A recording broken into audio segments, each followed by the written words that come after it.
Yo guys, check, kamusta mga idol? So ayan, mag-update tayo ngayong Monday morning mga lods, no? Syempre, matindi mga news natin ngayon mga idol.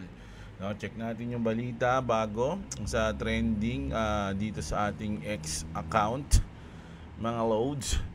No, so check natin yan, pati yung chart natin, tignan natin at yung kung ano yung mga sunod na mangyayari sa mga sunod na araw at linggo o buwan. Mga lods. So, check na natin muna yung ating chart, no? Kung titignan nyo, yan na nga, no? Una, nauntog dito yan eh.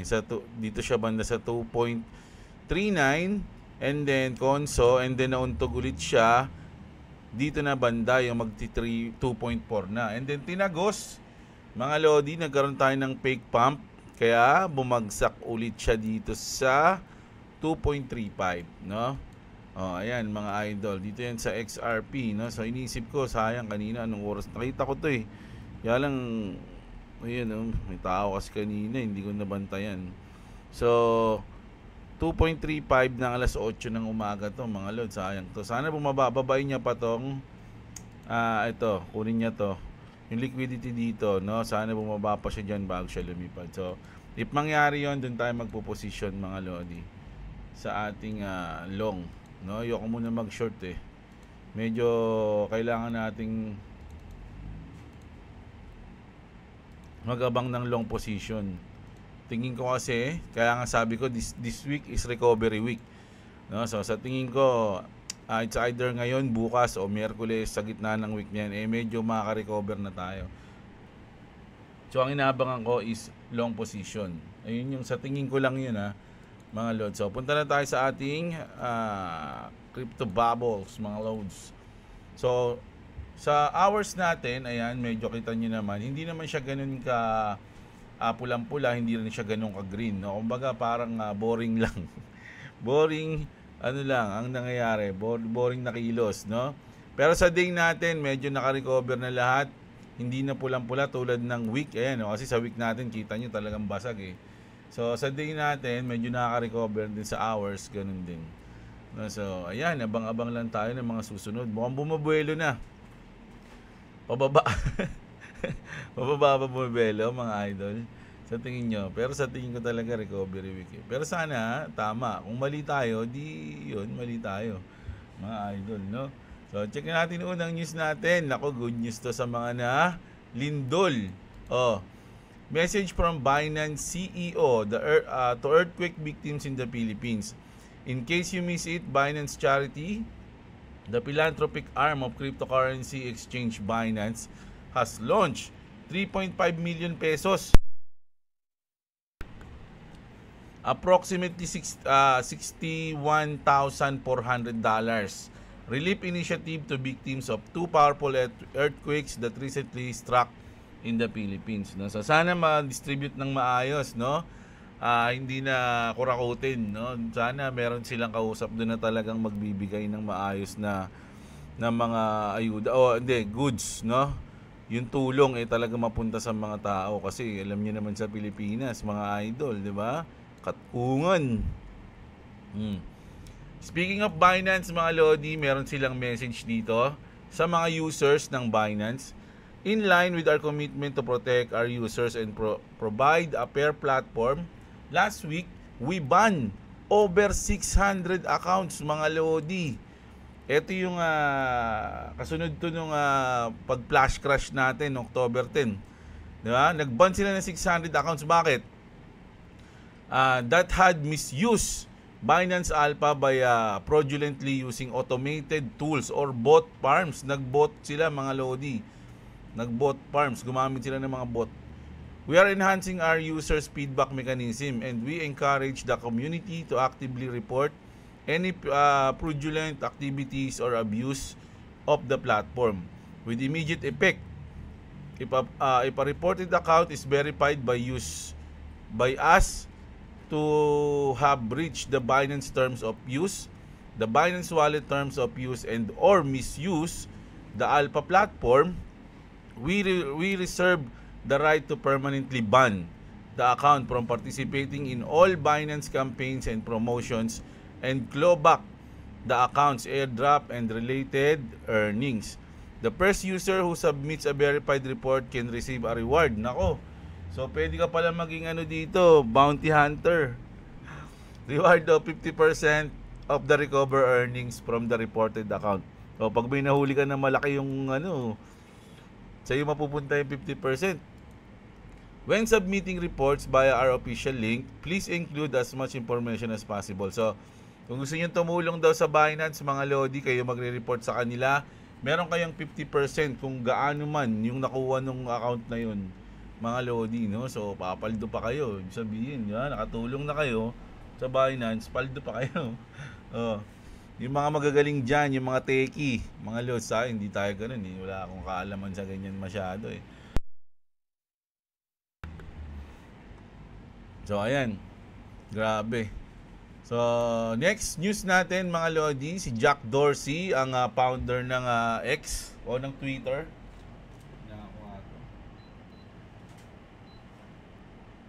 Wait lang Yan, ingay kasi ng electric pump ko eh. So, si Jack Dorsey, siya yung original na developers ng Twitter, mga Lodi, bago bilhin ni Elon Musk, no? Siya yun, no? Siya yung nagsabi na Bitcoin is not crypto. Bakit kaya, no? Ba't kaya niya sinabi yun, mga idol, no?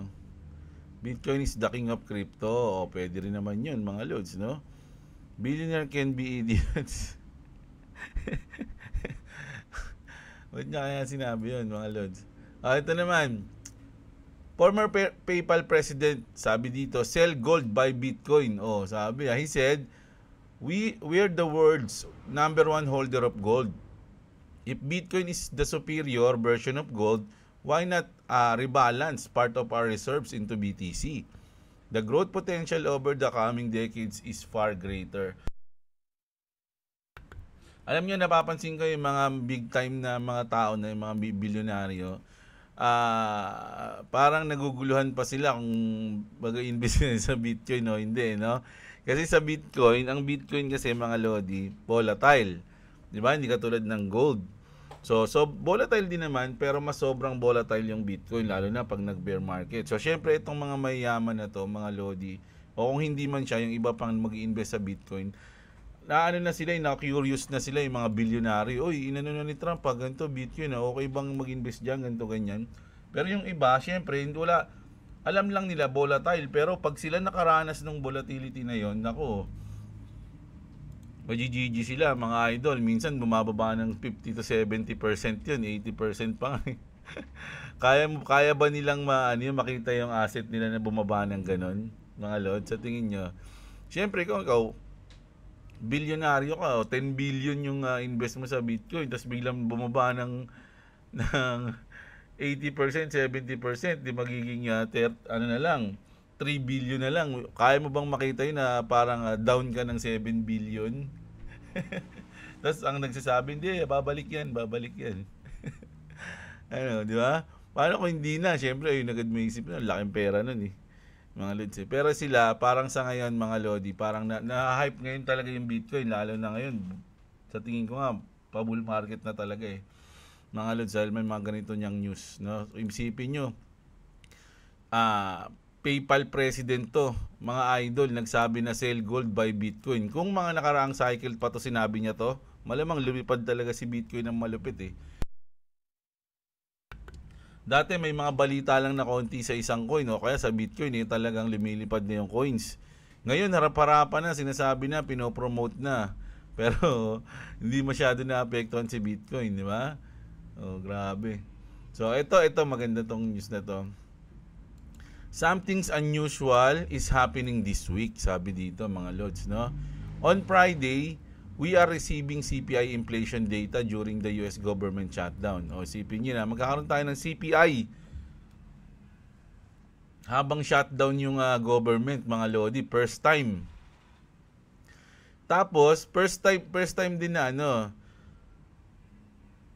not only it is 5 days before the October 29th, which is yung ating FOMC meeting, but it is the first time CPI data will be reported on a Friday since January 18. Kasi usually, ang CPI report Martes ng madaling hindi, Miyerkules ng madaling araw o kaya Huwebes eh. Ganun, no? So first time daw na naging Friday.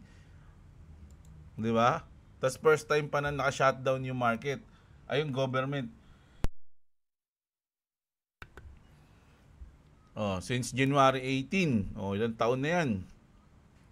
The Labor Department has said that no other release will reschedule or produce until the shutdown ends, sabi dito. This comes during a highly pivotal time for the Fed as they debate whether to continue the rate cuts or not. Nako, magkakaroon pa ngayong Friday, mga Lodi, medyo malalaman natin kung magkakaroon ng rate cut o wala. Pero kung titignan niyo yung ating poll, 99% magkakaroon ng rate cut. Pero yung CPI kasi makaka-apekto yan kung ano yung mangyayari dyan, sasabihin eh. This is drawing speculation of a bullish September CPI report. What's happening here, mga Lodi, no? Basa tayo dito. This timing is no accident. CPI on Friday, first time since 2018. Fed meeting 5 days later. Zero other data equals perfect volatility storm. Ayan. Here's the setup daw. Market are positioned for bullish September CPI but have no confirmation data before Friday. Wednesday, Thursday become pure speculation zone. If CPI comes hot, ito importante ito mga Lods, no? If CPI comes hot, Fed can cut October 29. Rate sensitive sectors get crushed.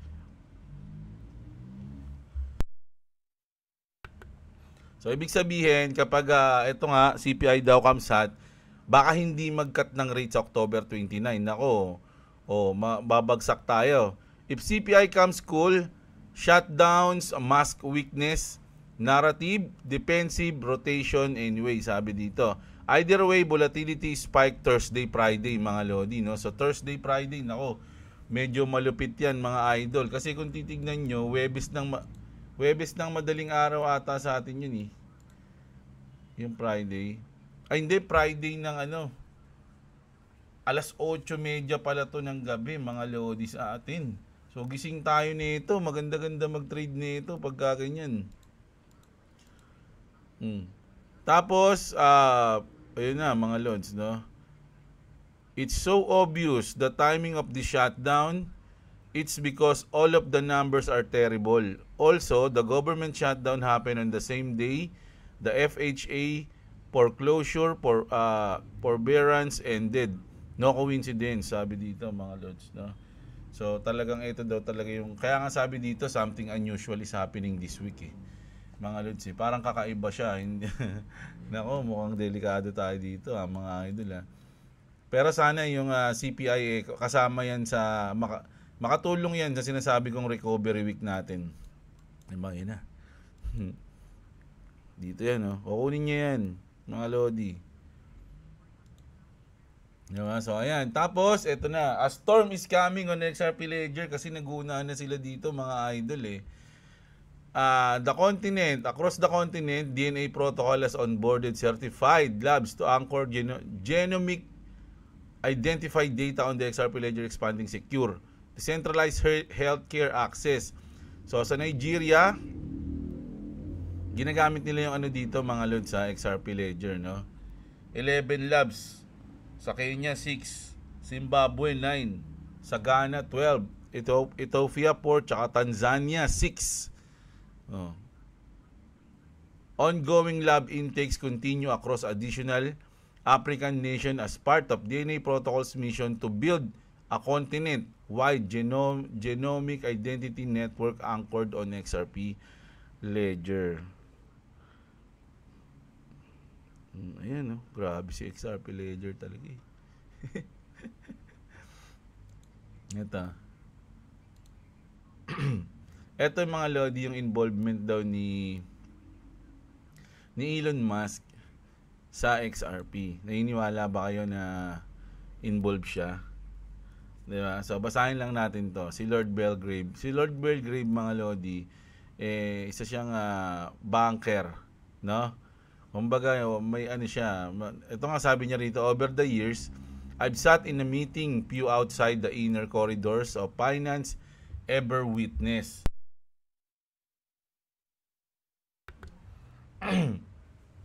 Saan ako? Representatives from the ECB, major European banks, Ripple executives, even envoys links to Musk Ventures, sabi dito mga lodi.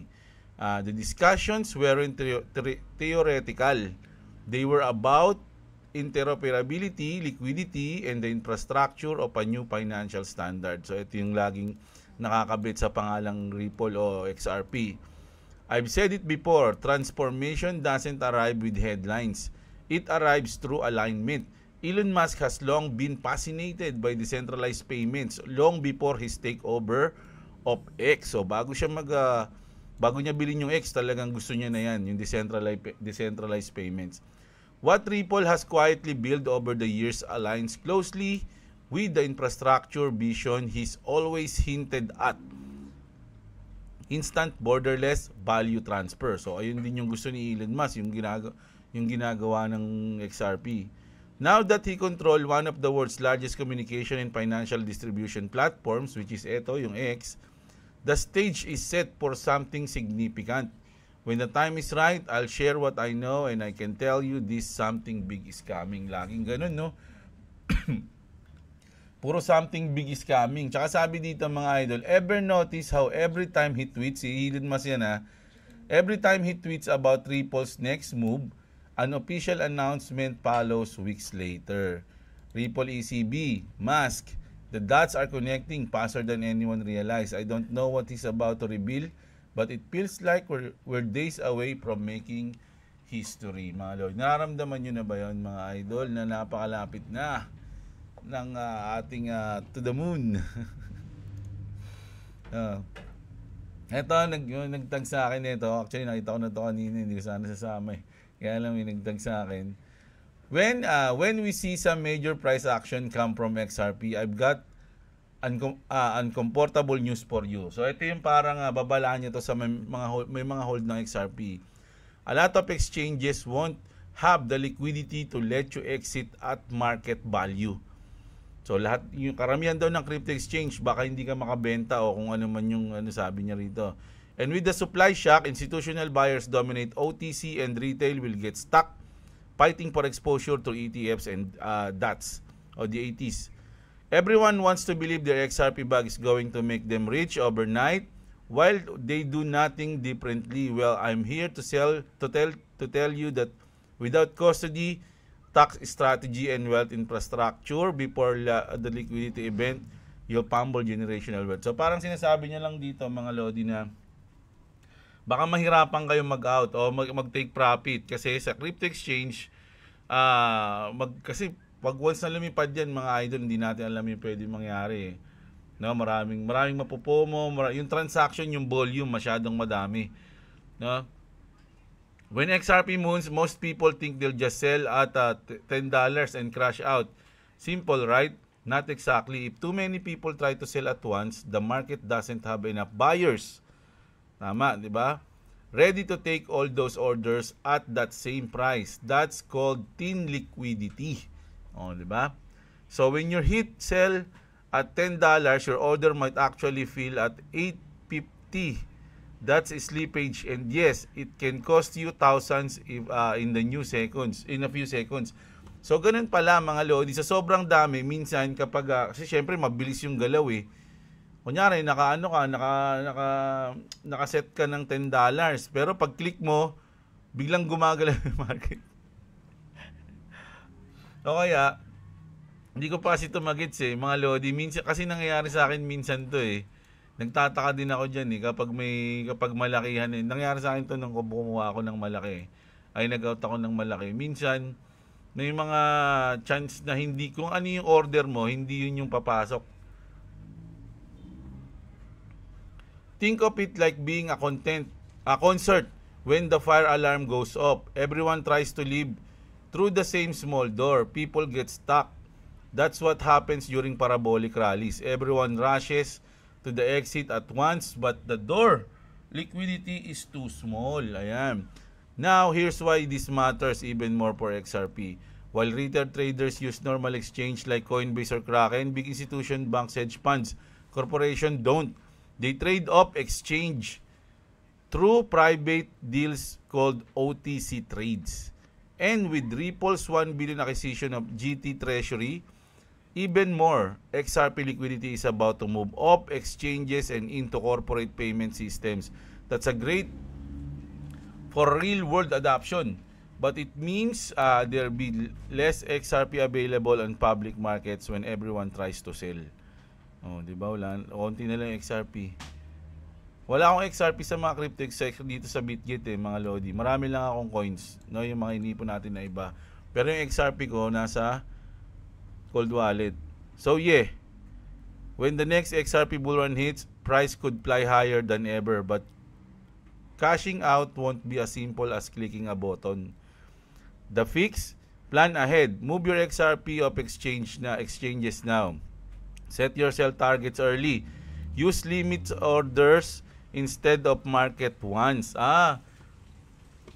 Dito kasi mga lodi, pag nakita nyo, di ba may limit order yan. Ayan, limit market. Ayan, no? So dito ka magta-type kung saan mo gustong magbenta. Hindi yung sa market ka, tas kumbaga, pag-click mo dun na, kasi gumagalaw to mga idol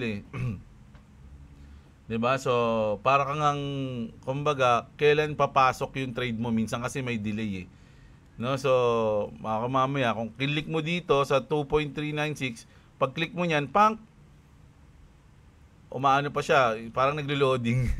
Tapos gagalaw pa to. Tapos pag kumagat na siya, tong, ibig sabihin kakagat siya, baka hindi na dun sa kinlik mo. So, pag nag-limit ka naman, ganun yun. Kung ano yung nilagay mo sa limit, order mo, ayun yung kukunin niya. Pag dumaan siya doon, automatic yun. Kakagat na yun. Ganun yung mangyayari. Diba? So, sabi niya, mas maganda mag-limit kayo kaysa mag-market.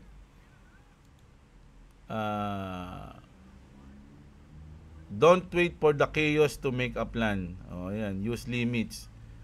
Because when XRP finally goes vertical, the winners won't be the ones who timed the top. They'll be the ones who were ready for it, mga lodi. So, huwag nyo ta-timingan daw. Kailangan nakaset kayo, mga idol. So, sa akin, meron naman kasing doon, may swap naman dun sa cold wallet, mga lodi. Ang plano kasi, kapag ganun, lumipad si XRP, swap ko na lang siya ng USDC o kaya USDT. No? I-swap ko siya na doon. So, ganun din yun. Tapos ilalabas ko siya, ganyan. Hindi natin alam malalaman natin pag nandun na tayo. Magkakagulatan siguro yan, no? Yung bigla paggising mo na lang, may kita mo, isang God candle na ganun, ganyan na, diretso na ganun, yung haba, no? Paano kayong gagawin natin doon, no, mga idol? Na-excite na ako sa December and January, mga lods. Waiting tayo, waiting. So, sa ngayon, nililibang ko na lang ang sarili ko sa trading, mga lods, habang naghihintay tayo. Pag nanalo, dinadagdag natin kahit na, yung iba kasi tumigil na Yung iba mga kilala ko, tumigil na sila sa bodega. Kumbaga, ito na yun. Ito na yung invest ko. Ihintayin ko na lang to lang ang lumipad hanggang next year. Ganun sila. Ako hanggang January or December. Ako, kahit kasi mataas na daw mataas na. Kaya okay na yan. Ganito, ganyan. Ako hindi. Kumbaga sa akin, habang kami kaya pa akong ibodega, tsaka hindi pa naman lumilipad, nagbubodega tayo, lalo na pag nagtatagumpay tayo sa trading. No? So, ganun lang yung sa ating diskarte, mga idol. Sana naanin nyo yung news natin ngayon, no? Nihintay ko yung mga, meron kasing mga news na iba tungkol kay Trump kaya lang, ayun yung nagtitrending ngayon, yung No Kings, yung Welga. So, hindi ko na pero mamaya pag may mga interesting na news tungkol doon, papasok natin, no, sa balita natin mamayang gabi. So, mamayang gabi magbabasa tayo ng comment, mga lods, no. Hindi ako nakapag-record kagabi. Wala, pahinga muna tayo. So, ngayon na tayo ulit. Umpisa na tayo, Monday. Tuloy-tuloy na to, 2 videos a day, no? Umaga at gabi. Gabi tayo magbabasa ng comment. So, kita-kits tayo mamayang gabi, mga idol. Maraming salamat sa mga nanood. Sana huwag nyo kalimutang i-like yung video natin. Subscribe sa mga hindi pa nakasubscribe. Check nyo yung link dyan sa description, mga loads, no? Kung gusto nyo ng bonus discount sa crypto exchange. So, ayun, kita-kits. Magandang araw mga kapatid at what's up, what's up.